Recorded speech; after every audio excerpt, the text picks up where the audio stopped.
কেমন লাগলো অবশ্যই জানাবেন। আপনারাও বাড়িতে টেস্ট করে দেখবেন বানিয়ে, তারপরে জানাবেন। এবার থেকে বাজার থেকে কিন্তু ফুলকপি, বাঁধাকপি বা ব্রোকলি, রাধে রাধে, আমরা ফুলকপি বা ব্রোকলি যে কিনি, আমরা তো ডাঁটাগুলো যে ফেলে দিই, শুধু ফুলকপি বা ব্রোকলিটা নিয়ে বাকি ডাঁটাগুলো যে ফেলে দিই, এই যে ডাঁটাগুলো আপনারা এবার থেকে আর ফেলে দেবেন না।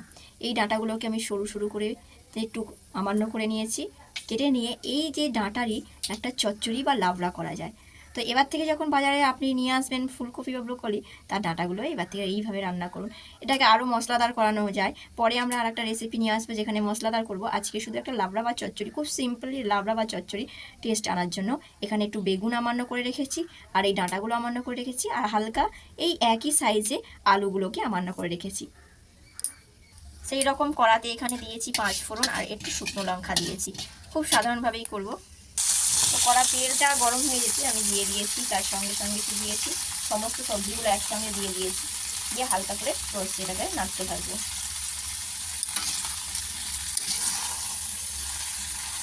এরপরে এই যে ডাঁটারই ফুলকপি বা ব্রোকলির যে ডাঁটাগুলো আমরা ফেলে দিই, বা বাঁধাকপিরও ডাঁটাগুলো যে ফেলে দিই, সেইগুলোর আর একটা রেসিপি আছে, সেটাও করে একদিন দেখানো হবে, সেটা মশলাদার হবে।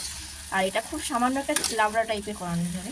সমস্ত সবজি একসঙ্গে দিয়েছি, এই যে দেখতে পাচ্ছেন সরু সরু করে আলুও দিয়েছি, এইগুলোকে নিয়ে হালকা ফ্রাই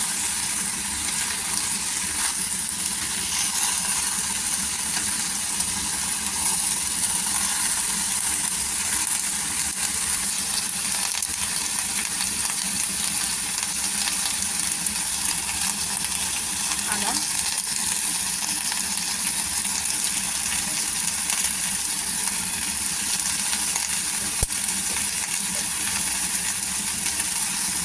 স্বাদ মতো লবণ,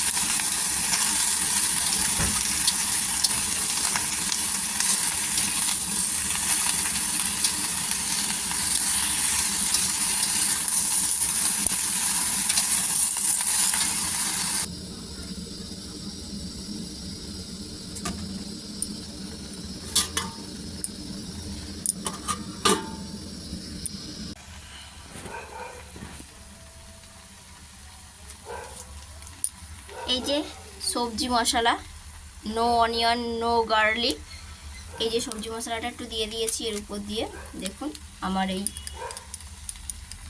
হালকা করে ছড়িয়ে দিয়েছি। দিতে রেডি আমাদের